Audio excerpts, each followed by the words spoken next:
ça va bien se passer. Oui, peut-être. Jeudi 9 mai, Marine Le Pen était en déplacement dans l'Aube, au marché aux plantes de la commune de Bergère. Elle en a profité pour dire pique-pendre d'Emmanuel Macron à propos de son vague projet de partager la dissuasion nucléaire avec l'Union européenne. On l'écoute. Le président de la République a mis l'hypothèse, il veut travailler sur peut-être un partage de la dissuasion nucléaire entre les différents pays de l'Union européenne.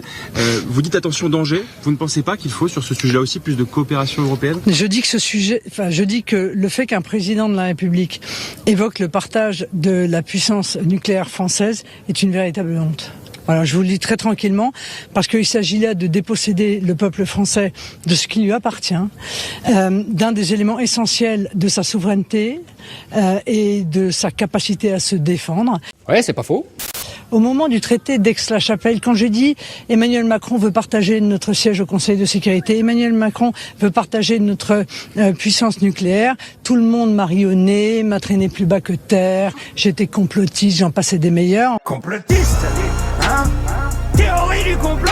En réalité, je connais bien le mode opératoire du serial menteur qu'est Emmanuel Macron, et je savais pertinemment qu'on en arriverait là. Alors pour nous, c'est non.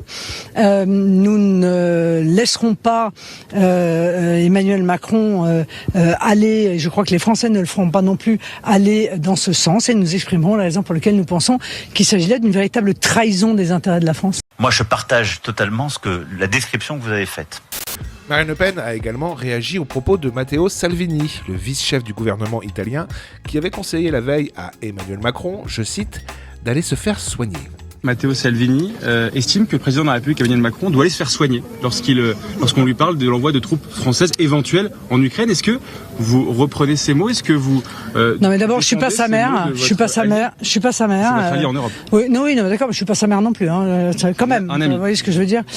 Donc, je pense que la politique italienne est connue pour être un peu vive, et ils ont une manière d'exprimer les choses qui est parfois un peu vive. On est en période électorale, donc bien entendu, je reprendrai pas ces mots, mais je pense que ces mots ont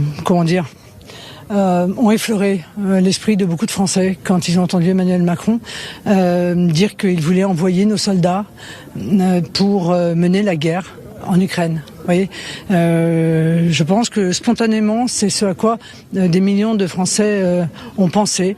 Oui. Mais Marine Le Pen, peut-être que le seul moyen de ne pas envoyer de troupes en Ukraine ou de ne pas partager la dissuasion nucléaire, c'est de sortir de l'Union européenne, non ? Je pose juste la question.